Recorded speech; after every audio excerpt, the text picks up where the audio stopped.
Di dalam surat ini ada dua adegan diam. Pertama, adegan diamnya Nabi Zakaria. Yang kedua, adegan diamnya Maryam.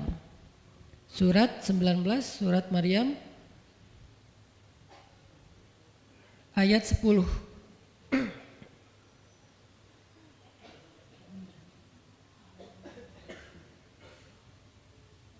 Sekaligus kita pengen belajar kalau kita lagi diam pas kita dicerca, ketika kita disakiti, ketika ada masalah dengan seseorang, kalau kita diam kita ngapain gitu kan gitu ya, nggak diam doang kan, kita ngapain. Nah di sini kita belajar surat 19, surat Maryam ayat 10 dan 11. Kita tilawah bareng-bareng ya, saya baca habis itu teman-teman ikutin. A'udzu billahi minasy syaithanir rajim. Silahkan.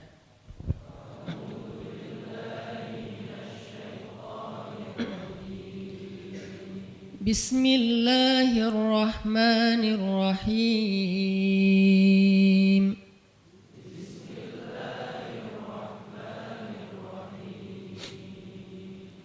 Qala rabbi ij'al li ayah.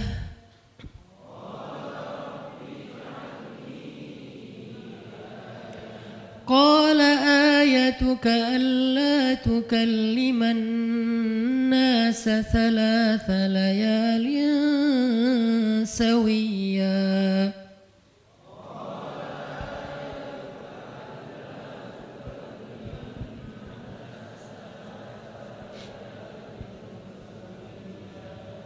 فخرج على قومه من المحراب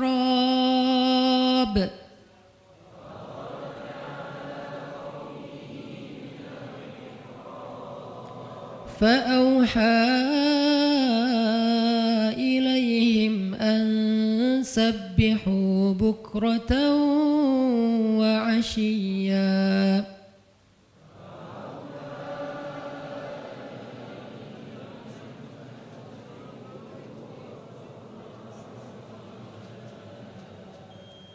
Berkatalah Zakaria, Rabbi, berikanlah untukku sebuah pertanda bahwa aku akan punya anak laki-laki. Allah berfirman, tanda-tanda bagimu adalah engkau tidak akan bisa berbicara dengan manusia selama 3 malam berturut-turut. Maka keluarlah Zakaria kepada kaumnya dari mihrabnya dan memberi mereka isyarat supaya mereka bertasbih kepada Allah setiap pagi dan petang. Ini adalah adegan, kita lanjutin sekitar 2 menit sebelum azan. Ini adalah adegan ketika Nabi Zakaria dapat berita gembira akan punya anak laki-laki. Karena Nabi Zakaria berdoa minta anak laki-laki dari sejak nikah sampai usia 80 tahun. Kurang lebih sekitar 50 tahun berdoa.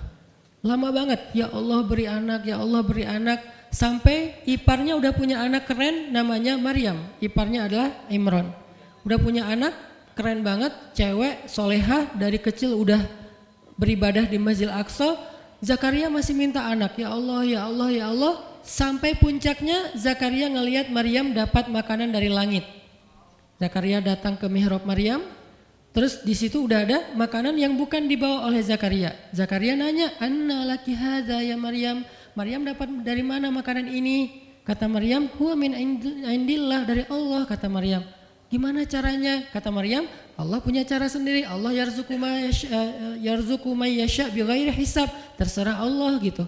Masya Allah, Masya Allah. Zakaria kagum sama Maryam, langsung pergi ke mihrabnya Zakaria, sholat, dan di dalam sholatnya Zakaria berdoa, hunalika da'a Zakaria rabbah. Di saat itulah Zakaria benar-benar nangis berdoa kepada Allah, ya Allah, Rabbi habli min ladunka dzurriyyatan thayyibah innaka sami'ud du'a. Ya Allah, beri saya anak seperti dia, seperti Maryam. Engkau maha mengijabah doa dan saya enggak pernah berputus asa meminta kepadamu. Udah 50 tahun lebih. Tiba-tiba Allah bilang, ya Zakaria, inna nubashshiruka bi ghulam ismuhu Yahya lam naj'al lahu min qablu samiyya. Zakaria, sekarang kami akan perkenankan doamu, kamu akan punya anak, beri dia nama Yahya. Belum pernah ada anak seperti dia yang soleh di muka bumi. Zakaria kaget, walaupun doa, tapi beliau masih berpikir kayak, gimana caranya saya punya anak? Ini kayak tarik-tarikan antara logika manusia dengan iman. Imannya percaya Allah Maha Kuasa, tapi logikanya gimana caranya? Istri saya udah tua, saya juga udah tua. Lalu Nabi Zakaria bertanya untuk biar lebih tenang, supaya logikanya nggak ragu lagi. Kalau imannya udah mantap, tinggal logika. Zakaria tanya, beri saya ij'al li ayah, beri saya bukti tanda gimana cara saya punya anak. Kata Allah, tandanya alla tukalliman nas salasa layalin sawiya. Kamu tiba-tiba nggak bisa ngomong. Kamu sehat, kamu nggak punya masalah, tapi kamu nggak bisa ngomong. Mau ngomong tuh nggak bisa. Kamu bisa tilawah, kamu bisa zikir, tapi kamu nggak bisa ngomong. Bisa subhanallah, subhanallah, subhanallah. Bisa alhamdulillahi rabbil alamin. Nggak bisa. Jadi baca Quran, kalau ada Quran, tapi dulu kan Taurat ya. Baca Taurat bisa, zikir bisa, hayya ala sholah, kalau azan ada azannya bisa, pokoknya semua bisa kecuali mau ngomong tuh gak bisa. Masya Allah ya, luar biasa. Kenapa? Karena Allah pengen Zakaria zikir aja 3 hari. Jangan ngomong dengan manusia walaupun ucapannya baik kecuali zikir. Jadi kalau mau ngomong dengan manusia, subhanallah, masya Allah, alhamdulillah, bismillah, cuman gitu doang ngomongnya. Gak bisa, lu mau kemana? Gak bisa. Insya Allah gitu. Jadi cuman bisa zikir. Saking Allah pengen Zakaria menghabiskan 3 hari sebelum Allah tunjukkan keajaiban hanya dengan berzikir. Apa poinnya di sini? Kalau kita pengen ada keajaiban dalam diam, maka isilah diam kita dengan zikrullah. Insyaallah nanti kita lanjutkan setelah salat Isya. Bismillahirrahmanirrahim. Teman-teman semuanya, kita lanjutkan tadabbur kita terhadap ayat di surat Maryam. Ayat 10 dan 11, kisah keajaiban yang diperoleh oleh Nabi Zakaria alaihissalam dengan Allah anugerahkan untuk beliau anak yang super duper keren luar biasa yang bernama Yahya alaihissalam. Dan salah satu cara Allah Subhanahu wa taala mendidik Nabi Zakaria untuk menjemput keajaiban itu adalah Allah menyuruh Zakaria untuk diam dan mengisi diamnya dengan zikratullah bukratan wa asiyya, mengingat Allah pada waktu pagi dan pada waktu petang. Artinya diisi dengan zikir. Dan waktu itu Nabi Zakaria menurut ulama tafsir, beliau tidak cacat lisannya, benar-benar bisa ngomong. Hanya tidak bisa bicara dengan manusia tapi bisa berzikir. Jadi beliau bisa zikir, bisa mengucapkan kalimat-kalimat Alkitab yaitu Taurat. Beliau bisa membaca ayat-ayat Allah, beliau bisa mengucapkan kalimat bismillah dan seterusnya, tapi nggak bisa ngomong dengan manusia. Dan itu terjadi selama 3 malam. Dan akhirnya setelah 3 malam, Nabi Zakaria tiba-tiba dapat berita gembira kalau istri beliau hamil. Ini pelajaran penting banget buat kita. Kalau ini pernah berlaku terjadi kepada Nabi Zakaria, keajaiban dengan cara kayak gini, maka ini juga akan terjadi kepada kita. Itulah alasan kenapa kisah tersebut direkam dalam Al-Quran, supaya dia menjadi pelajaran hudan lil muttaqin. Itu kenapa Allah katakan Al-Quran hudan lil muttaqin, petunjuk bagi orang yang bertakwa, orang yang pengen memperbaiki diri, orang yang pengen dapat solusi. Muttaqin, orang yang pengen wa may yattaqillaha yaj'al lahu makhraja, dapat jalan keluar. Wa yarzuqhu min haitsu la yahtasib, dikasih rezeki yang enggak terduga-duga. Wa may yattaqillaha yaj'al lahu min amrihi yusra, diberikan kemudahan. Wa may yattaqillaha yaj'al lahu yukaffir anhu sayyi'atih, dihapuskan semua dosa. Wa yu'dhim lahu ajra, dikasih reward yang berlipat-lipat. Maka siapa yang pengen dapetin keajaiban-keajaiban orang bertakwa itu, maka jadikanlah Al-Quran sebagai petunjuknya, hudan lil muttaqin. Nah, gimana cara kita jadiin Al-Quran sebagai petunjuk? Jawabannya juga ada di ayat yang sama, la raiba fih, jangan ragukan ayat-ayat Al-Quran, termasuk kisah-kisah yang ada di dalamnya. Sehingga kalau kita benar-benar percaya kisah Nabi Zakaria mendapatkan keajaiban dengan cara diam dan zikir, maka kita coba terapin itu dalam masalah hidup kita, insya Allah kita juga akan mendapatkan keajaiban dan kejutan seperti yang didapatin oleh Nabi Zakaria. Itu pesan poin yang ada di dalam ayat 10 dan 11 surat Maryam. Sehingga buat sebagian orang yang mungkin ngerasa selama ini sering disakiti, sering dicuekin, sering didebat, sering diapain, jangan terlalu diladenin. Kadang-kadang ada teman saya nanya ke saya, Ustadz ini ada yang ngomongin Ustadz gini di sosmed, perlu kita balas nggak nih? Saya bilang udah diamin aja. Itu tuh santai, tapi sebetulnya itu ada kayak alasan kenapa saya memilih sikap itu. Bukan karena kayak males ribut, sebetulnya kadang-kadang kan ribut itu kayak nyenengin ya. Kayak olahraga apa ya, emosi gitu kan. Rame-rame di sosmed itu kayak asik kan, kayak kita ngegame gitu kan. Jadi nge-replay komen-komen orang kayak lucu-lucuan gitu. Saya pernah lihat Rachel V-nya bagus juga sih, ini bukan dalam hal negatif tapi positif, makanya saya sebutnya nama. Rachel itu kan main kemarin ke Australia sama New Zealand. Terus ada dia lagi foto-foto gitu di sana bareng dengan suaminya. Tiba-tiba ada yang komen, Sel, lo nggak cocok di tempat itu, tempatnya bagus tapi gara-gara lo jadi kurang bagus gitu. Terus dia jawab, ya gue nggak cocok tapi dompet gue cocok, kata dia. Kadang-kadang perlu digituin juga sih ya, biar paham. Karena kata Ustaz Abdul Somad, sombong kepada orang yang sombong adalah sedekah. Tapi itu mah pilihan. Rasal memilih sikap santuy. Tapi dengan dia guyonin, kalau saya memilih sikap diam aja deh. Karena saya takut kalau saya ngomong malah jadi panjang debatnya. Dan saya merasa nggak mampu untuk selalu membela diri dengan argumen. Karena membela diri dengan argumen kadang-kadang ya kalau bahasa Ustaz Umar Mita, orang yang mencintaimu tidak butuh alasan.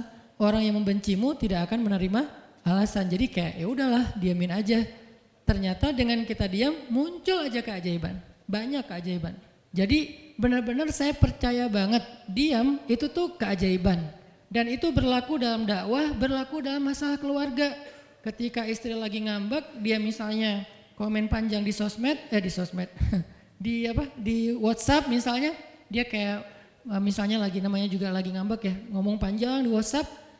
Kalau saya sabar untuk diam, itu tuh beres dengan sendirinya dan akhirnya malah lebih baik. Tapi kalau saya kepancing, jadi kita balas-balesan. Sepanjang hari WhatsAppan terus nggak beres-beres, tapi hasilnya makin lama tuh tangan pegel, hati panas.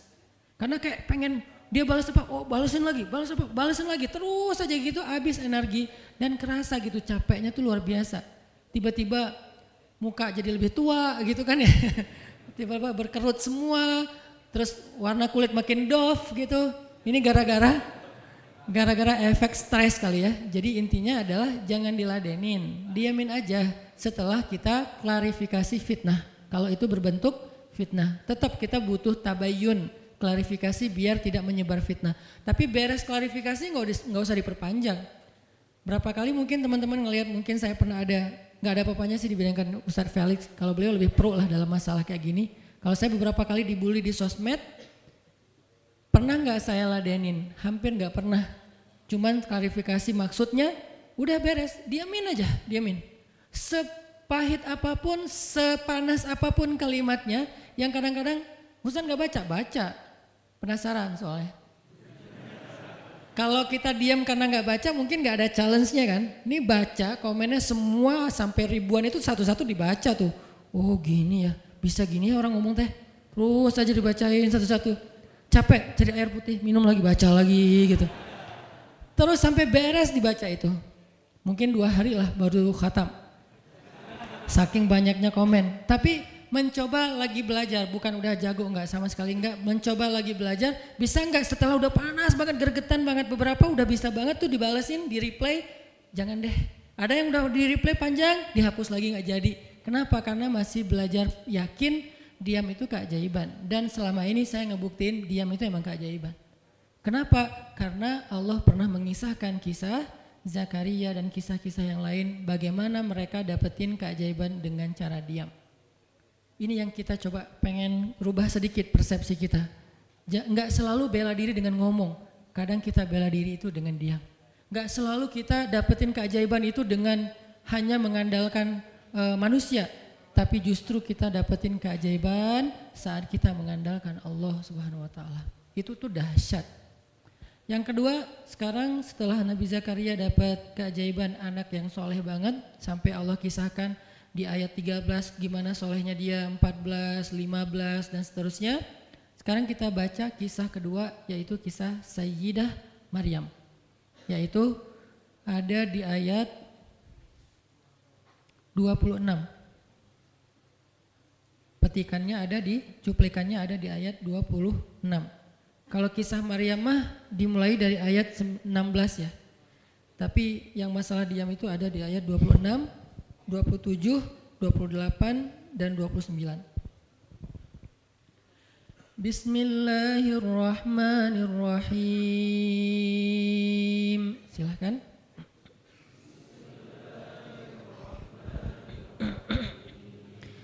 Fakuli washrabi wa qarri aina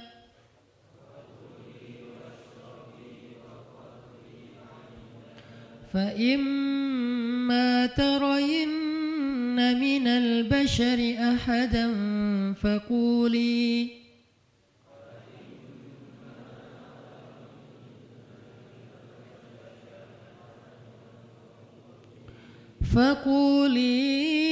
inni nadartu lirrahmani sawman falan ukallimal yawma insiya.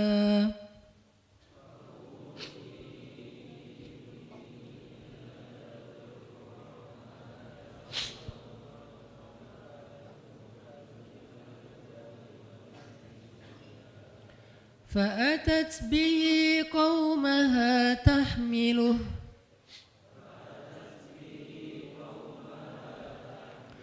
قالوا يا مريم لقد جئت شيئا فريا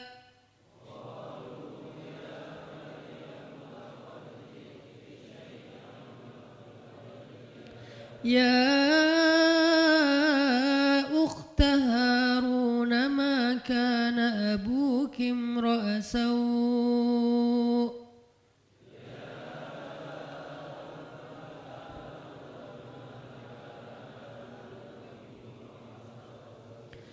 ما كان أبوك امرأ سوء وما كانت أمك بغيا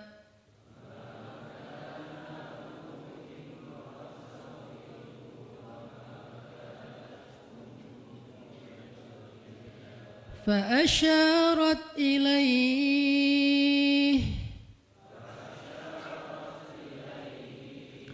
قالوا كيف نكلم من كان في المهد صبيا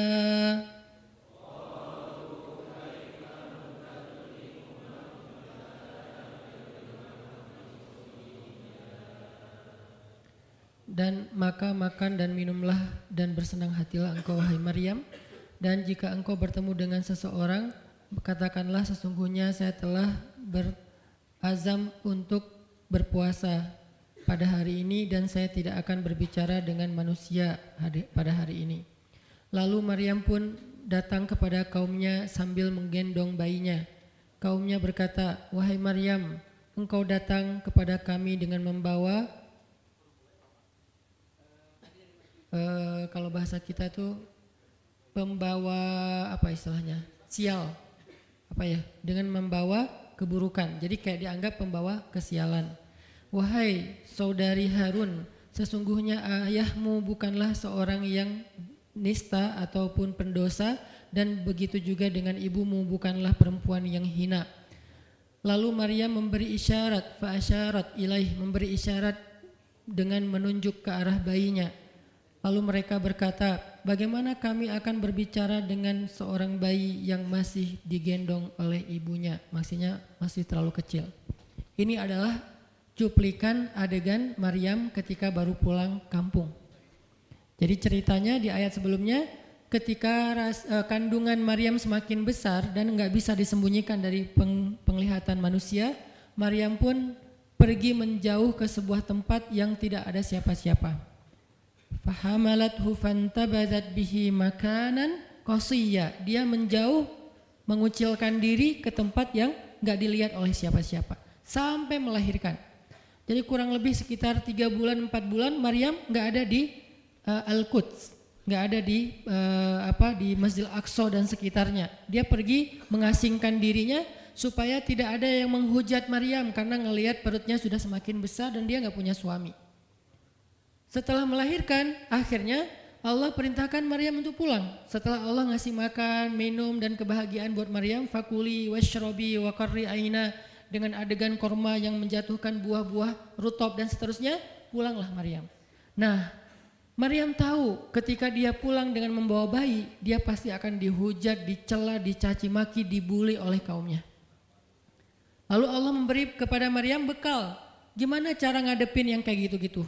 Kata Allah, kalau kamu ketemu manusia, ketemu orang-orang, ketemu kaummu, bilang ke mereka, saya tidak berdebat hari ini.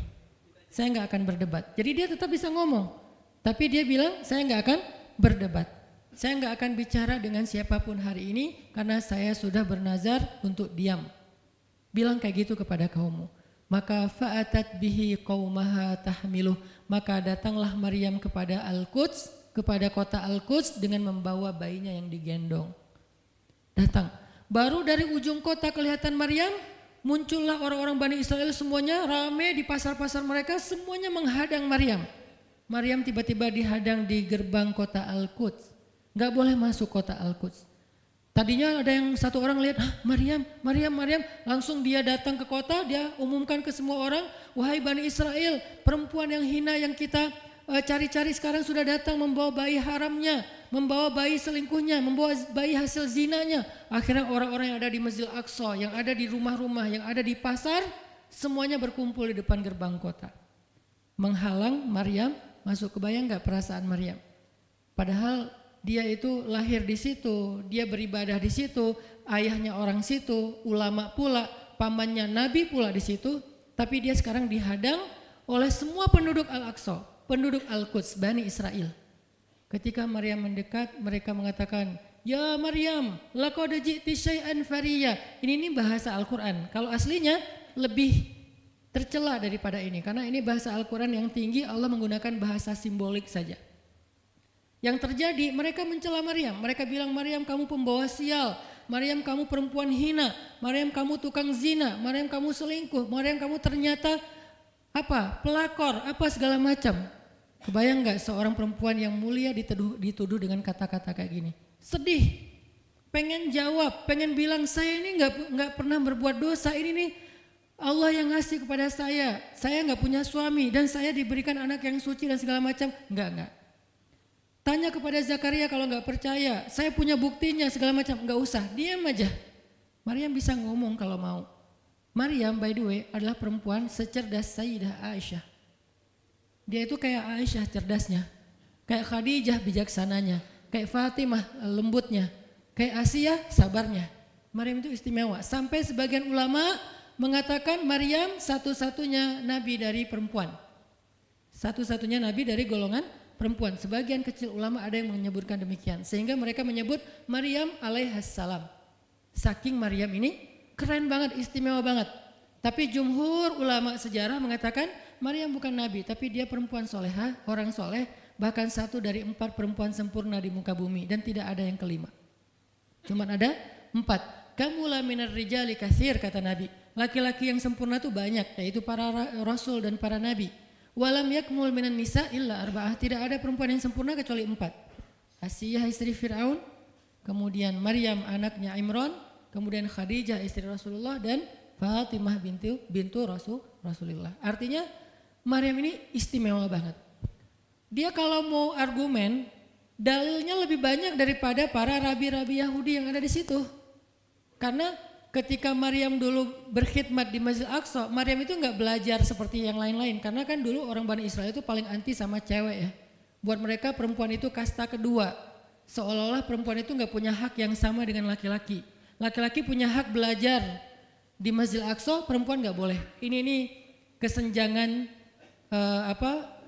gender di masa Bani Israel dulu. Jadi kalau ada yang mau nuduh Islam sebagai tidak memperhatikan masalah gender, dia harusnya baca sejarah. Justru Islam, Al-Quran, Taurat, Injil mengangkat perempuan untuk setara dengan laki-laki. Awalnya perempuan itu hina di masyarakat Bani Israel, dianggap pembawa sial. Sampai masyarakat jahiliyah sebelum Islam datang, apa yang terjadi dengan bayi perempuan? Dibenamkan dalam pasir hidup-hidup, dibunuh, dilempar dari bukit supaya mati langsung seketika. Kenapa? Termasuk Umar pernah membunuh bayi perempuan. Umar radhiyallahu an. Kenapa dia sedih banget? Karena dia ingat masa lalu ketika dia pernah membunuh bayi perempuan. Kenapa mereka membunuh bayi perempuan? Karena dianggap perempuan ini membawa sial. Tapi datang Islam mengubah tradisi itu. Mengubah persepsi publik. Yang tadinya perempuan dianggap hina, dalam Islam dikatakan surga ada di bawah telapak kaki ibu. Muncul harga diri perempuan naik. Apalagi sebaik-baik kalian yang paling baik untuk istrinya dan aku yang paling baik untuk istriku di antara kalian. Muncul lagi hadis, kalau seandainya laki-laki mau bersabar terhadap istrinya, maka harusnya dia bersabar 70 kali sehari kalau dia disakiti oleh istrinya. Yang ke-71 baru dia boleh marah. 70 belum boleh marah. Jadi perempuan, ibu-ibu, istri kalau mau bikin suaminya sebel sampai 69. Atau 70 boleh lah. Tapi yang ke-71, nah ini udah layak dimarahin. Tapi kan gak pernah ada sampai 70 kan. Paling juga 10%-nya lah, 7 kali sehari. Dan itu istiqomah setiap hari. Hari ini kok kamu gini lagi sih, kemarin udah beda hari. Jadi beda hitungannya, 0 lagi mulai dari awal. Tapi nanti ada hadis penyeimbang. Nabi itu kan bijaksana banget. Yang diajarin bukan cewek doang, cowok juga diajarin. Ketika hadisnya supaya memuliakan perempuan ada, nanti ada lagi hadis laki-laki. Seandainya seorang perempuan menjilat luka dan darah dan nanah di tubuh suaminya, itu belum bisa membayar satu saja kebaikan suami kepada dia. Jadi menjilat lukanya aja belum bisa bayar kebaikan, terus ngapain marah-marah coba. Sehingga dua-duanya ada nasihat untuk suami. Kalau istrinya lagi ngambek, namanya juga lagi sedih, ya udah kamu sabar aja 70 kali. Untuk istri, jangan ngambek karena kalau kalian berbuat baik aja belum bisa bayar kebaikan mereka. Terus gimana dong Ustadz? Ya udah, sekarang solusinya adalah sama-sama mengambil sisi baiknya. Kayak gitu nasihat Nabi. Makanya saya agak kurang setuju kalau khutbah Jumat itu memakai hadis menjilat darah dan nanah. Karena yang dengar suami. Wah bener nih khutbah Jumat, saya senang banget khutbah Jumat hari ini. Pulang-pulang, mah tadi khutbah Jumat keren banget. Nih mah, kebenaran aku catat, nih mah gak bisa. Kalau khutbah Jumat pakailah hadis sabar 70 kali. Menasihati suami. Kalau majelis taklimnya ibu-ibu, masalah tadi seandainya saya boleh menyuruh manusia sujud kepada manusia, saya suruh sujud istri kepada suami. Masing-masing ada hadisnya, jangan disilang. Ini enggak bijak dalam ceramah karena harusnya memberi nasihat yang bisa memperbaiki, bukan menambah tuntutan baru. Wah benar nih kalau suami saya dengar, harusnya suami saya datang, Ustadz boleh enggak acara selamatan di rumah saya nanti temanya ini gitu. Kalau perlu ngundang Ustadz yang dia kenal, request dulu untuk ngemojokin pasangan, ini enggak bijak. Balik lagi ke cerita tadi, Maryam tuh pinter banget, cerdas banget. Dari kecil dia udah hafal Taurat. Ibarat anak sekarang hafal Quran. Dan lebih sulit ngafal Taurat daripada Quran. Kenapa? Karena bahasa Al-Quran itu sastra banget. Jadi ngafalnya itu kayak ngafal syair. Itu aja udah susah kan? Kebayang gak ngafal Taurat? Lebih sulit lagi tuh. Dan Maryam dari usia di bawah 5 tahun udah khatam Taurat. Udah tahu tafsir Taurat usia 7 tahun.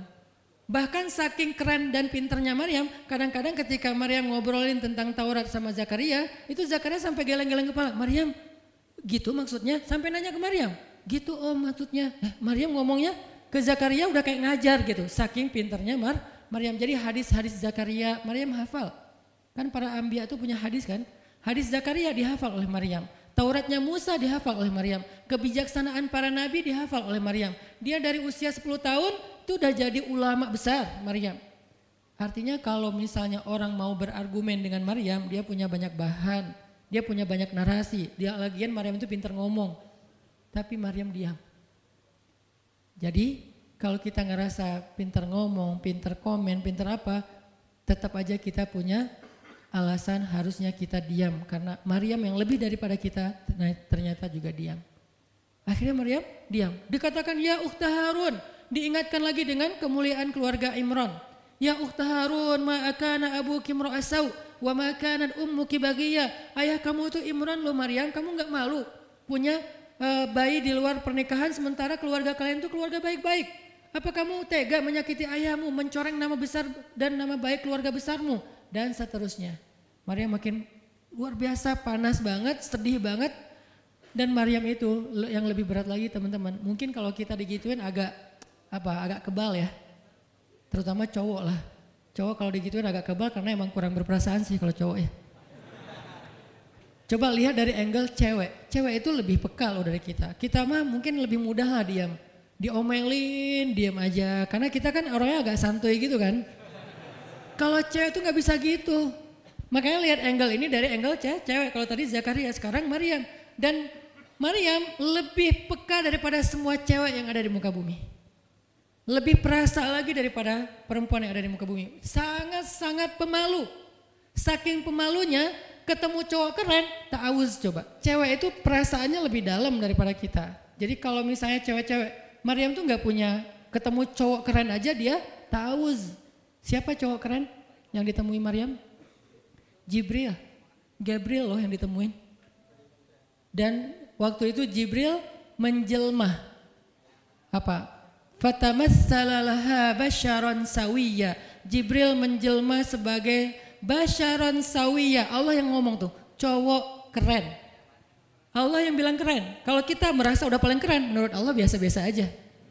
Karena Allah pernah menciptakan Yusuf, Allah pernah menciptakan Muhammad, Allah pernah menciptakan Yahya. Kita merasa paling keren, Allah pernah menciptakan Sarah, perempuan paling keren juga, Aisyah, Fatimah. Jadi buat kita kayak udah kegeeran paling keren se-Bandung gitu kan ya. Menurut Allah mah biasa. Kalau Jibril, Allah sendiri yang bilang dia tuh emang keren. Jibril emang bukan malaikat, tapi kalau ketemu manusia, kecuali para nabi, Jibril itu menjelma sebagai manusia. Supaya tidak terlihat wujud aslinya, karena gak kuat orang ngelihat wujud aslinya Jibril. Nabi Muhammad aja pertama ngelihat Jibril dengan wujud aslinya pas di Gua Hira itu lari tuh. Takut, saking ngerinya Jibril tuh. Jangankan manusia, malaikat aja segan sama Jibril. Jibril lewat, malaikat gak berani malaikat. Kenapa saya bilang kok disegani? Allah yang bilang di Al-Quran, dia itu malaikat yang disegani. Dzu mirratin. Dzu mirrah kalau bahasa kita, malaikat yang sangat berwibawa. Sehingga di antara malaikat aja gak ada yang sembarangan bicara sama Jibril. Mau bicara sama Jibril kayak, aduh segan, malu, gitu malaikat. Cuman gak pakai, itu mah Sunda ya. Pokoknya malaikat mah gak berani ngomong sama Jibril saking segannya. Kenapa? Gagah banget wujud aslinya. Ketika dia membentangkan sayapnya, itu sayap menutupi timur dan barat. Jadi matahari, bulan, bintang udah gak kelihatan. Yang kelihatan cuma Jibril dengan keagungannya. Itu belum Allah ya, baru ciptaan Allah. Jibril, salah satu makhluk Allah yang paling agung. Sehingga saking kerennya Jibril, Allah gak menyebutnya dengan nama malaikat. Padahal golongannya malaikat, tapi Allah menyebutnya dengan ruh. Ruhul Quds, roh kudus, yaitu Jibril. Nah ketika ketemu dengan Maryam, Jibril bermisal itu menjelma sebagai basyaran sawiyah, cowok keren banget. Saking kerennya Jibril, Umar aja terkesima ngeliat Jibril. Pernah Jibril datang ngajarin iman, Islam, ihsan kepada Nabi Muhammad, dan Umar ngelihat Jibril terkesima, gak bisa ngomong, diam aja, benar-benar speechless banget nih Umar.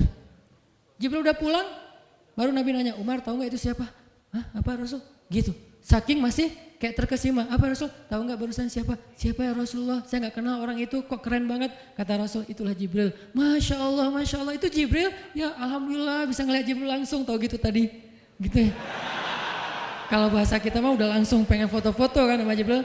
Kebayang gak cowok sekarang lihat Jibril? Baru lihat apa artis Korea aja kita udah kayak gimana kan, BTS atau apa, udah segala macam, udah guling-guling, udah gigit jari, baru BTS doang. Kadang-kadang gak ngeliat BTS langsung, cuma lihat di TV doang udah aku gak bisa gini, aku gak bisa gitu kan ya. Belum ketemu Jibril loh. Jadi gak ada lah artis sekeren Jibril. Baru Yusuf aja udah pada ngiris tangan, belum malaikat. Sampai ketika cewek-cewek ketemu Yusuf, mereka bilang apa? Ini bukan manusia, ini malaikat. Jadi gantengnya Yusuf tuh bukan ganteng-ganteng apa? Itulah. Ganteng kok hewan gitu kan. Ini ganteng-ganteng malaikat. Belum ada tuh film atau sinetron itu. Yusuf itu ganteng-ganteng ganteng-gantengnya tuh malaikat, levelnya tuh level malaikat. Jadi kalau ada Jibril, ada Yusuf kayak, nih yang mana Yusuf, mana Jibril ya? Keren dua-duanya. Nah Jibril datang ketemu Maryam bukan di atas panggung rame-rame, berdua coba, intimate banget kan? Kalau di atas panggung teriak-teriak nggak keren lah, biasa aja. Ini tuh berdua, private banget, di satu ruang kecil, berdua nggak ada yang tahu. Tiba-tiba Jibril berdiri di depan Maryam, senyum dengan khas senyumnya malaikat yang mematikan gitu. Maryam pas buka mata lagi zikir ngelihat Jibril depan matanya keren banget. Langsung Maryam bilang apa? A'udzubillah. Cie, wibawa banget kan Maryam? A'udzubirrahmani minka in kunta taqiyya. Jadi emang elegan sih orang-orang soleh tuh. Dia langsung nunduk, dia bilang a'udzubirrahmani minka in kunta taqiyya. Aku berlindung kepada Allah yang Maha Rahman. Kenapa ngomongnya Rahman? Karena keren. Kalau enggak keren, a'udzubillah. Karena keren, a'udzubirrahman. Tapi masih ta'awuz, cuman pakainya Rahman karena Allah tuh Maha Pengasih yang udah bikin kamu tuh keren. Diksinya luar biasa ya. Maryam enggak bilang a'udzubillahi minasyaitonirrajim. Enggak, ini enggak layak dibilang syaitan, ini terlalu keren. Jadi enggak bisa auzubillah, auzubirrahman. Berarti Maryam itu pinter. Sampai dia bisa memilih diksi Asmaullahil Husna. Dia enggak pakai diksi Allah, dia pakai diksi Ar-Rahman. Karena yang datang itu wajahnya tuh wajah orang baik, tapi keren. Akhirnya a'udzubirrahmani minka in kunta taqiyya, kata Maryam. Jibril juga elegan, paham maksud Maryam. Maksudnya kamu siapa? Itu pertanyaannya. Maryam enggak nanya, kamu siapa ya? Enggak gitu. Kan gaya culun-culun kayak caper gitu kan. Kamu siapa ya? Aku ada salah sama kamu. Enggak gitu sih Maryam ngomongnya. Saking elegannya Maryam, dia nanya kamu siapa tapi pakai kalimat zikir. Keren gak sih? Kita kadang-kadang zikir a'udzubirrahmani minka in kunta taqiyya. Artinya apa Mbak? Sama-sama gak elegan ya. Kalau Maryam sama Jibril dua-duanya elegan. Bahasa orang elegan itu emang banyak kode sih. Jadi kita mah yang polos-polos kayak gini, yang remeh-remeh rempeyek gak jelas gini, ya gak akan paham kalau gak baca tafsir. Makanya kalau mau theater of mind, baca Quran itu pakai tafsir, pakai kisah, baru kita ngerti kondisinya. Oh gitu banget ya, dahsyat banget ya kejadian waktu itu. Jibril datang dengan wujud yang kerennya. Maryam pengen nanya kamu siapa? Kok tiba-tiba masuk ruangan saya? Tapi bahasanya a'udzubirrahmani minka in kunta taqiyya. Aku berlindung kepada Allah yang Maha Baik darimu kalau kamu takut kepada Allah. Maksudnya kamu siapa? Takut gak kamu sama Allah? Baru Jibril mengatakan, saya adalah utusan Allah, berarti malaikat, untuk memberi kabar kepadamu kalau kamu akan punya anak. Baru Maryam melihat, gimana saya punya anak? Ya udah ada obrolan nih. Dan mereka udah biasa aja, oh Jibril saya kira siapa, udahlah gak mungkin. Artinya udah kayak gitu nih kesolehan Maryam. Artinya Maryam itu orang yang sangat peka banget, perasaannya dalam banget. Terus nanti ketika Maryam melahirkan anak, tahu gak kata-kata Maryam apa? Ya laitani mittu qabla hadha wa kuntu nasyam mansiya. Saat Maryam merasakan sakitnya kontraksi, mau melahirkan Isa, Maryam itu sambil kontraksi sambil bilang ya laitani mittu qabla hadza wa kuntu nasyan mansiya. Aduhai seandainya saya mati aja sebelum kejadian ini dan saya dilupakan oleh manusia seolah-olah saya tidak pernah ada. Kenapa Maryam ngomong kayak gini? Maryam ngebayangin betapa malunya dia nanti kalau harus membawa bayinya ketemu Bani Israel yang pada bawel. Bani Israel itu terkenal kaum yang paling bawel. Bawelnya banget. Kalau kita baca Al-Baqarah itu isinya kebawelan Bani Israel. Kata Nabi Musa sembelihlah Al-Baqarah. Al-Baqarah itu kan banyak, yang warna apa? Cari yang warnanya bersih. Yang bersih kan juga ada belang-belangnya gak dikit. Terus yang beratnya berapa kilo, yang dari mana, dari Bali atau NTB atau dari mana, bawel banget. Udahlah cari aja seekor sapi, sembelih beres. Tapi nanya lagi, bertele-tele. Itulah Bani Israel. Dan Maryam tahu banget karakter kaumnya. Jangankan dengan fitnah kayak gini nih, ketemu Nabi yang udah menyampaikan hal yang benar aja, itu di debatnya tuh habis-habisan. Apalagi dengan kondisi Maryam. Makanya Maryam takut banget, dia nggak kuat menanggung malu. Kalau kita mungkin masih kuat lah nanggung malu, kadang-kadang malah malu-maluin gitu kan. Kalau Maryam nggak kuat nanggung malu, berarti orang yang seperti ini harusnya kan berat banget untuk diam kan, nggak akan kuat diam, harusnya dia ngomong gitu, dia belain diri. Tapi Maryam itu sisi lainnya adalah perempuan yang mukminah, siddiqah, sangat yakin sama Allah. Allah suruh diam, ya udah diam. Gimana pun dihujat, diam. Kata Allah diam. Ya Allah mereka bilang saya itu berzina, diam. Ya Allah bilang ini anak haram, ini anak saya nih, anak yang mulia. Anak yang satu-satunya ketika lahir nggak disentuh setan di antara manusia loh. Satu-satunya manusia ketika lahir nggak disentuh setan. Nabi Muhammad setannya malah diislamkan. Beda, kerannya itu beda. Kalau Isa nggak disentuh setan. Kalau Nabi Muhammad setannya malah masuk Islam. Masing-masing punya keistimewaan lah. Tapi satu-satunya manusia yang lahir nggak disentuh setan cuman Isa. Kita semuanya pernah disentuh. Lahir langsung. Apa sih lo datang-datang ke dunia nama-namain kerjaan gua gitu kan. Kita nih orang biasa, jadi pas lahir tuh udah ada langsung setan bisik-bisik, yuwas bisufi sudurinas, makanya disuruh azan kan. Karena kenapa? Biar nggak dibisikin sama setan. Dan kalau bisa suara azan kita harus lebih lembut daripada suara setan, karena setan juga kayak tricky gitu. Saya ibu kamu. Anak bayi dinina bobokan sama setan, hiduplah iblis gitu-gitu kan. Jadi kayak di dokter nama setan, iblis itu keren, iblis itu soleh, iblis itu baik, tapi pakai bahasa nasyid. Lagunya tuh kayak akustik gitu, lembut banget gitu kan. Makanya suara muazin kalau azanin anaknya yang lembut, jangan azan Allahu Akbar, asyhadu alla ilaha illallah. Dia malas ke masjid nanti kalau udah dewasa. Kenapa? Gue malas banget dengan suara ini nih. Salahnya siapa coba? Salah ayahnya. Belajar azan di Al-Latif sama Muzammil sama Teras Tafiz. Biar azannya tuh kayak Allahu Akbar. Bayinya senyum-senyum. Ntar gue bisa lebih dari itu. Canda. Intinya adalah Maryam itu pemalu banget. Jadi dia bisa banget untuk ngebales. Tapi dia diam. Sampai akhirnya fa'asyarat ilaih. Dia memberi isyarat. Arti memberi isyarat, dia nunjuk ke arah Isa alaihissalam yang masih digendong, kalau kalian mau ngomong aja sama bayinya. Allah yang nyuruh kayak gitu. Makin kayak marah dan makin menjadi-jadi orang Bani Israel ketika Maryam memberi isyarat nunjuk ke arah Isa. Mereka bilang, "Ya Maryam, kamu udah gila apa? Sekarang kamu nyuruh kami bicara dengan bayi yang masih dalam gendongan ibunya?" Benar, Maryam tuh ternyata udah stres gila. Dia gara-gara ditinggal sama selingkuhannya, sekarang dia jadi orang gila. Wah, luar biasa tuduhan kepada Maryam. Maryam diam aja sedih, nahan air mata. Tapi bukan emotikon yang menggenang air mata di sini ya. Nahan aja air mata sampai kemudian Allah datangkan keajaiban, jadikan bayinya bicara. Qala, Isa bicara. Panjang lagi omongannya Isa.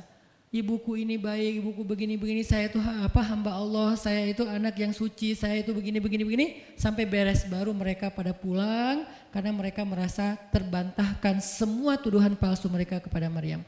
Masuklah Maryam, disambut mulia oleh beberapa orang. Maryam itu perempuan mulia, Allah mendatangkan dia sebagai keberkahan. Tadi dituduh pembawa sial, sekarang disebut pembawa berkah. Mulailah Maryam terkenal.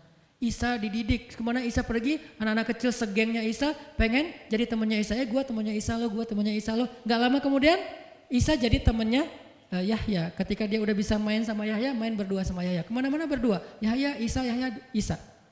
Tapi usianya agak jauh berbeda. Ketika Yahya udah masuk SD, Isa barulah lahir. Jadi kayak agak sekitar 7-10 tahun lah kurang lebih mereka jarak usianya. Tapi pas Isa udah remaja, mereka udah nyambung ngobrol. Nah, kelebihan masing-masing, kalau Yahya ini penghafal kitab Taurat, datang Isa, Yahya menghafal kitab Injil. Yahya Nabi, Isa Rasul, satu level di atas Nabi. Kalau Nabi mengikuti ajaran Rasul sebelumnya, kalau Rasul membawa ajaran baru. Jadi sebelum Isa lahir, Yahya mengikuti ajaran Musa dengan kitab Tauratnya. Setelah Isa lahir, Yahya mengikuti ajaran Isa dengan kitab Injilnya. Jadi bisa dibilang Nabi yang mengikuti dua ajaran Rasul, Yahya alaihissalam. Dia menghafal dua kitab suci sekaligus, Taurat dan Injil. Perempuan Maryam radhiyallahu anha, dia menghafal kitab Taurat dan Injil dari anaknya sendiri. Inilah kisah Maryam yang mendapatkan keajaiban dengan cara diam. Terakhir kisah Nabi Muhammad SAW ketika beliau bahasa lebih tepatnya dalam tanda petik ya, biar nggak bisa disalahin. Kayak didiemin lah sama istri-istri beliau gara-gara istri-istrinya ngambek. Di dalam surat At-Tahrim, surat 66, coba kita buka surat 66. Ini juga kalau teman-teman baca kisah surat ini tuh luar biasa ya. Kita kayak baca novel atau kayak nonton film, keren banget. Saya memang senang banget dengan sirah Nabi dan para anbiya, dan terutama kalau sirah ini berbentuk storytelling, bukan data sejarah ya, karena membaca data sejarah itu emang agak-agak liar sih. Tapi kalau storytelling kan kita adegan ya.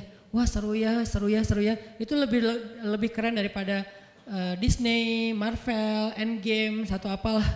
Lebih seru baca sirah kalau kita paham. Surat 66 ayat 4. Ayat 5. Ayat 5. Itu tuh ceritanya, saya langsung ke ceritanya aja. Ceritanya kan waktu itu Nabi itu punya kebiasaan kalau habis asar sampai maghrib Nabi ngapain pertanyaannya? Apa sih yang dilakuin Nabi antara asar dengan maghrib? Ternyata kebiasaan Nabi di hari Jumat antara asar bukan hari Jumat, di hari-hari biasa antara asar dengan maghrib itu adalah keliling ke rumah-rumah istrinya.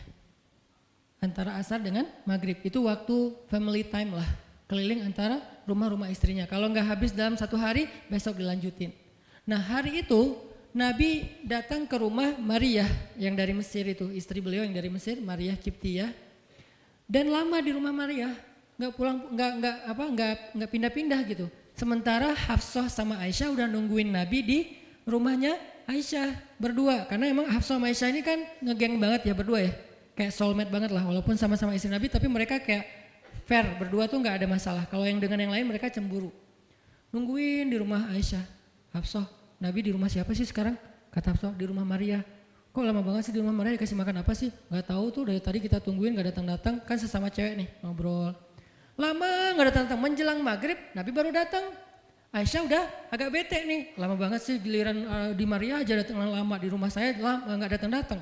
Begitu Nabi datang, tuh Nabi datang. Dia aja Aisyah sama Hafsah. Assalamualaikum. Waalaikumsalam. Kayak ngambek gitu kan. Kata Nabi, Aisyah kenapa? Hafsah kalian kenapa? Kata Aisyah, ya iyalah sedih. Kok di rumah Maria lama banget dikasih makan apa sih, enak ya? Kata Aisyah. Enggak makan apa-apa, cuma minum madu. Oh kata Hafsah, pantesan kok bau mulutnya gak enak. Pasti madunya gak benar tuh di sana tuh. Iya gak benar, jangan minum madu lagi kata Aisyah. Kata Nabi, ya udah mulai sekarang saya gak akan minum madu lagi. Demi apa? Menyenangkan hati Aisyah. Aisyah langsung yes, Nabi gak akan minum madu lagi demi saya. Berarti saya kan istimewa banget. Kenapa bisa istimewa? Karena aslinya Nabi itu hobi banget minum madu. Kayak saya mungkin senang minum kopi. Tapi demi istri, mulai sekarang saya gak akan ngopi lagi. Kan istri saya ngerasa, wah demi aku tuh dia gak mau ngopi lagi. Kan keren kan? Akhirnya Aisyah ngomong ke istri-istri yang lain. Kalian tahu gak? Kata Aisyah. Kayak ngomong di grup gitu kan? Tapi grupnya bukan grup WhatsApp, grup mereka gitu. Kalian tahu nggak? Nabi sekarang nggak akan minum madu lagi loh. Kenapa? Karena aku. Wah keren ya Aisyah, istimewa banget ya. Sampai Nabi rela nggak minum madu. Padahal madu itu baik. Nabi senang juga demi Aisyah. Ya demi aku gitu. Akhirnya Aisyah bahagia. Allah nggak ridho. Begitu Nabi ngomong kayak gitu, Allah turunkan ayat pertama surat At-Tahrim. Ya ayuhan Nabi. Jibril langsung turun. Ya Rasulullah ada pesan. Ada pesan tuh dari Allah. Kata Rasulullah, pesan apa Jibril? Nih, ya ayuhan Nabi, lima tuharrimu ma ahallallahu lak tabtaghi mardhata azwajik. Kenapa engkau mengharamkan apa yang Allah sudah halalkan bagimu? Hanya pengen menyenangkan hati istrimu, wahai Rasul? Astagfirullah, salah ngomong saya. Mengharamkan yang Allah halalkan. Astagfirullah ya Allah, mulai sekarang saya akan minum madu lagi. Astagfirullah, maafin saya ya Allah. Jibril balik ke Allah, kasih tahu Nabi akan minum madu lagi. Nabi ngomong ke istri-istrinya, ngumpulin semuanya kecuali Aisyah. Semuanya dikumpulin. Ada Hafsah di situ. Wah istri-istriku, maaf ya aku salah ngomong kemarin di depan Aisyah. Sekarang aku akan meralat. Mulai sekarang aku akan minum madu lagi di rumah-rumah kalian. Jadi kalau sore aku lagi datang, siapkanlah madu seperti biasanya.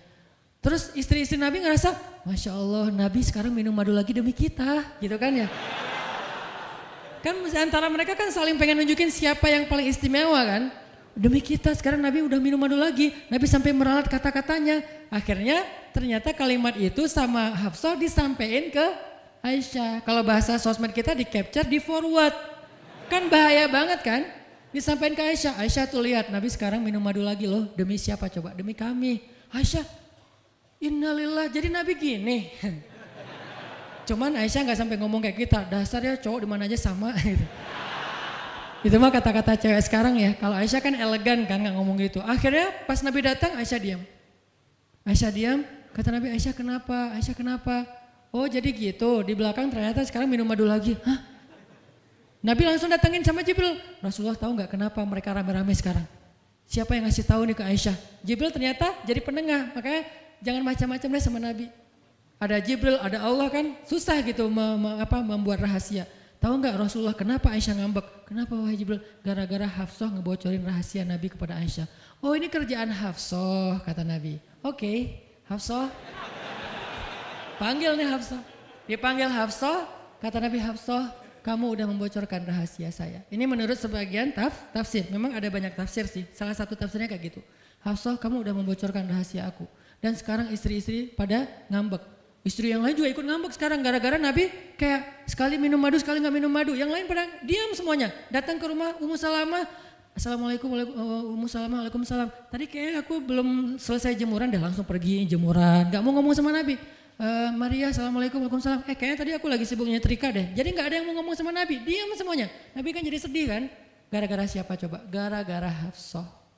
Akhirnya Nabi bilang, Hafsah, aku kecewa banget dengan sikap kamu. Kamu gak jaga rahasia aku. Sekarang aku antar kamu pulangnya ke rumah Umar. Bahasa lainnya diceraikan.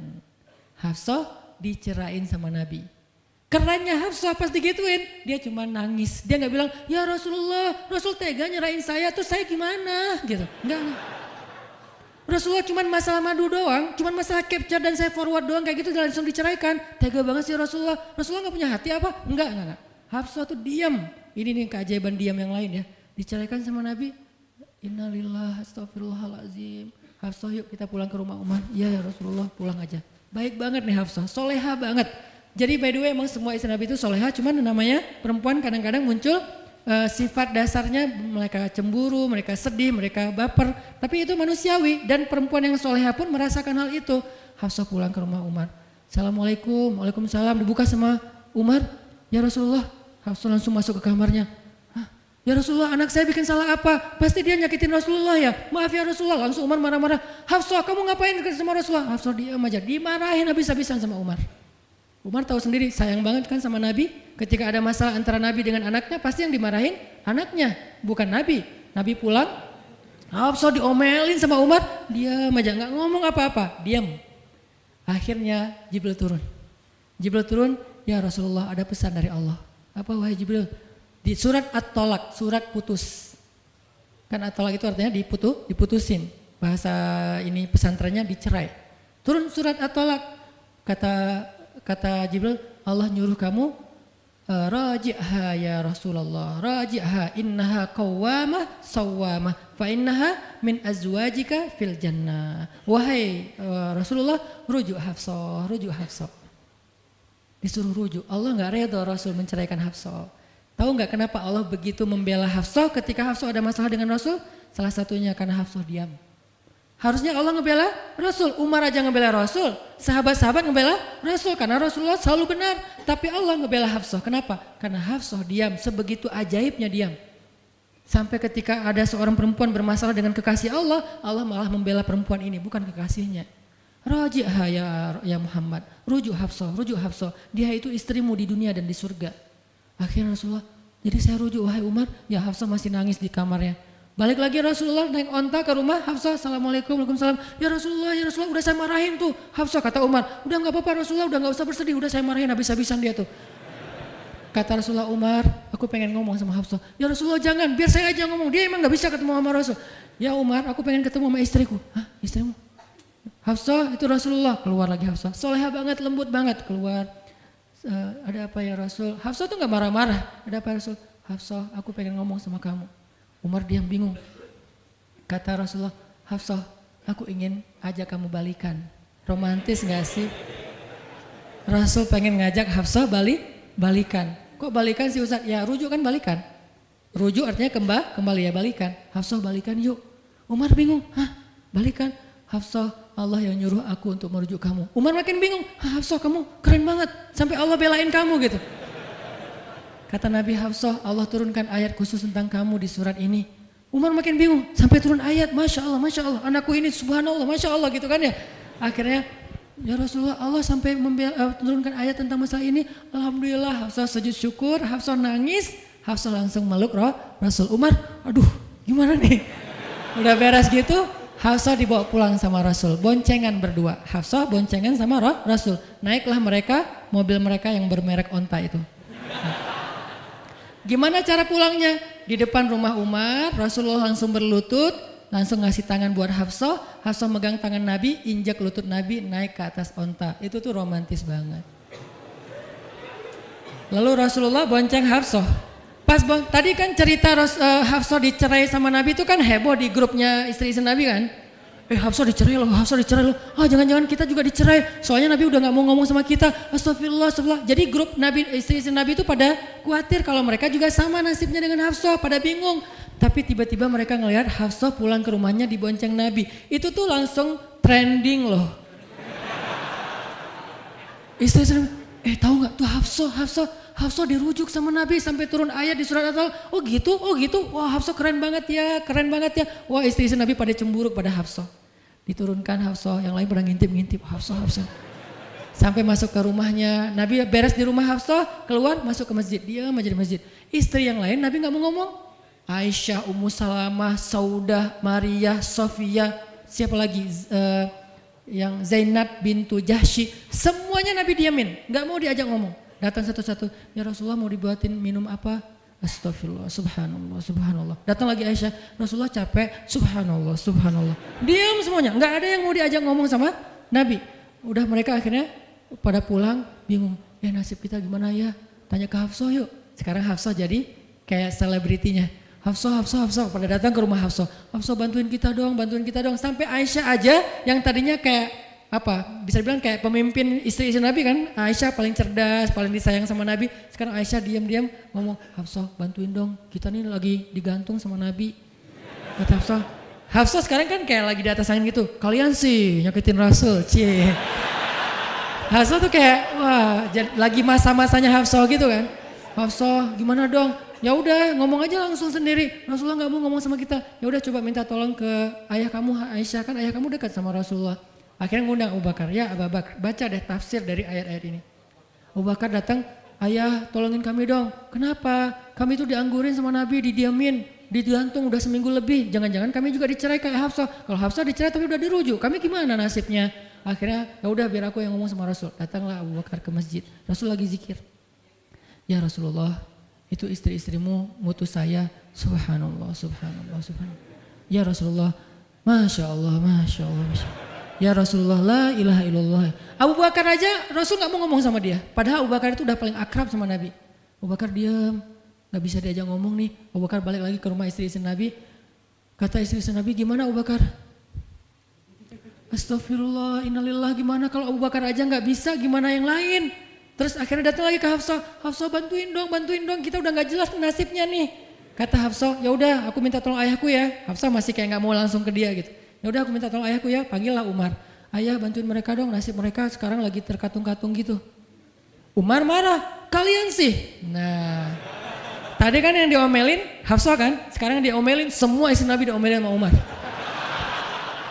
Dan salah satu kalimat omelannya Umar, itu tuh kerennya Umar sampai di-repost sama Allah. Coba. Ada nggak manusia yang kata-katanya di-repost Allah? Nggak ada, cuman Umar. 2 kali kata-kata Umar di-repost oleh Allah. Arti di-repost apa? Ditayang ulang di Al-Quran. Kan repost itu berarti tayang ulang kan? Di-capture, langsung di-copy, paste, langsung ditayangin. Itu tuh kata-kata cuman Umar yang pernah digituin sama Allah. Kata-kata Umar apa? Ayat ke-5.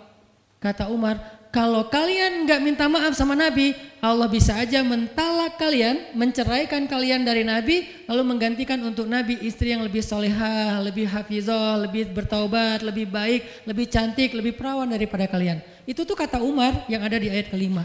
Jadi bisa dibilang ayat ke-5 adalah ayat repostnya kata-kata Umar, saking kerennya Umar. Sampai Nabi pernah bilang kalau ada Nabi setelah aku, Umar lah orangnya, cuman gak ada Nabi setelah aku. Jadi kalau ada orang yang benci sama Umar, saya heran, dia baca sirah apa? Karena Umar tuh keren banget, Abu Bakar tuh keren banget. Kalau kita baca sirah mereka dahsyat tuh. Dan kalau ada yang bilang Umar sama Ali itu gak akur, aneh juga. Karena Ali memberi nama anaknya, yang pertama Abu Bakar, yang kedua Umar, yang ketiga Utsman. Ketika ditanya sama Umar, ya Abul Hasan kamu memberi nama mereka dengan nama-nama kami, kenapa? Kata Ali, aku berharap mereka jadi orang soleh seperti kalian. Terus gimana caranya Ali ngasih nama Umar sementara dia benci sama Umar? Gak mungkin dia benci. Masa ngasih nama orang yang dibenci kan? Dek namanya siapa? Namrud. Kok Namrud sih? Kan ayah saya benci banget sama Namrud. Datang lagi, dek namanya siapa? Iblis. Kok iblis sih gitu kan ya? Gak mungkin lah. Ngasih nama anak pasti karena sayang. Kayak saya ngasih nama Aisyah, Maryam, Mutia, Yahya, Ertugrul itu karena memang saya ngefans dan ngidolain banget dengan nama-nama ini. Yahya, Ayyash, tiga tokoh di situ. Nabi Yahya, Ayyash sahabat Nabi, dan Yahya Ayyash mujahid Palestina. Jadi 3 tokoh sekaligus. Nabi Yahya saya ngidolain banget supaya Yahya jadi anak kecil yang seperti Nabi Yahya menghafal Quran. Kedua, Ayyash itu sahabat Nabi Muhammad. Kemudian yang ketiga, Yahya Ayyash sekaligus itu nama mujahid Palestina yang paling pintar ngerakit banyak senjata-senjata untuk ngelawan Israel, dan dia dibunuh sama Israel. Saking Israel benci sama Yahya Ayyash, untuk membunuh Yahya Ayyash mereka ngebom 1 blok untuk membunuh Yahya Ayyash, dan mudah-mudahan dia syahid dalam dalam kejadian itu. Artinya saya ngefans gitu. Ali juga kayak gitu. Balik lagi ke cerita tadi, akhirnya ngundang Umar. Umar datang ke Rasulullah. Ya Rasul, saya diutus istri-istrimu. Subhanallah, subhanallah. Ya Rasul, bicara dong, kasihan mereka kayak digantung. Ya Rasul, apakah engkau menceraikan mereka semua? Baru Rasulullah ngeliat ke arah Umar, Rasulullah tersenyum, Rasulullah bilang, enggak wahai Umar. Allahu Akbar, kata Umar. Dia langsung takbir, Allahu Akbar. Istri-istri Nabi dengar suara takbirnya Umar, itu pertanda, kode, berarti berita gembira. Istri-istri Nabi juga Allahu Akbar, rame gitu kan. Umar masuk ke rumah istri Nabi, wah Umar, Busyra ya Umar, Busyra berita gembira, wahai Umar, ya berita gembira, kalian tidak diceraikan oleh Nabi. Tapi jangan macam-macam lagi ya. Ya Umar, ya. Akhirnya sujud syukur semuanya. Beres sujud syukur, mereka bilang, kita masak-masak yuk untuk Rasul yuk, syukuran. Di rumah siapa? Ya di rumah Hafsah lah. Akhirnya mereka masak-masak di rumah Hafsah. Pas sudah beres masak-masak, mereka ngundang Nabi untuk pulang. Tapi yang berani ngomong sama Nabi cuman Hafsah, kita udah beres masak nih, minta dong Nabi pulang ke rumah. Ya udah tenang, biar aku yang minta. Hafsah datang, ya Rasulullah, kami masak-masak loh untuk Rasul, yuk pulang yuk. Ya Hafsah, udah beres Nabi zikir, sujud, beliau balik sama Hafsah. Sampai ke rumah Nabi, tenang, udah selesai lah urusannya. Apa yang terjadi setelah itu Ustadz? Udah gak ada riwayatnya, jadi gak bisa diriwayatin. Pokoknya beres itu mereka pun hidup bahagia selamanya. Apa pelajarannya di sini?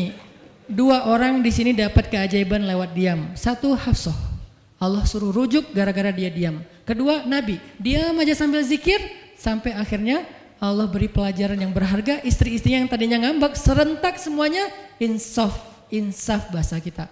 Sadar dan mereka minta maaf kepada Rasulullah. Jadi kalau istri lagi ngambek, lagi ngomel, diam. Isilah diam kita dengan zikir. Tapi zikirnya bukan auzubillah minasyaitonirrajim, auzubillah. Jangan, dia bukan setan. Dia hanya lagi ngambek. Subhanallah, Masya Allah, Alhamdulillah. Yang paling efek itu la haula wala quwata illa billah. Itu ngefek banget. Mudah-mudahan ini bisa menjadi penyemangat, motivasi untuk kita semuanya.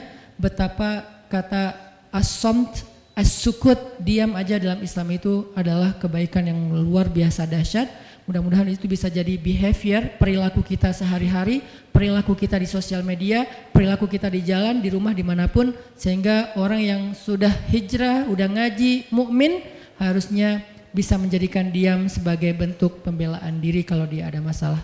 Barakallahu fiikum, subhanakallahumma wa bihamdika, asyhadu an la ilaha illa anta, astaghfiruka wa atubu ilaik. Assalamualaikum warahmatullahi wabarakatuh.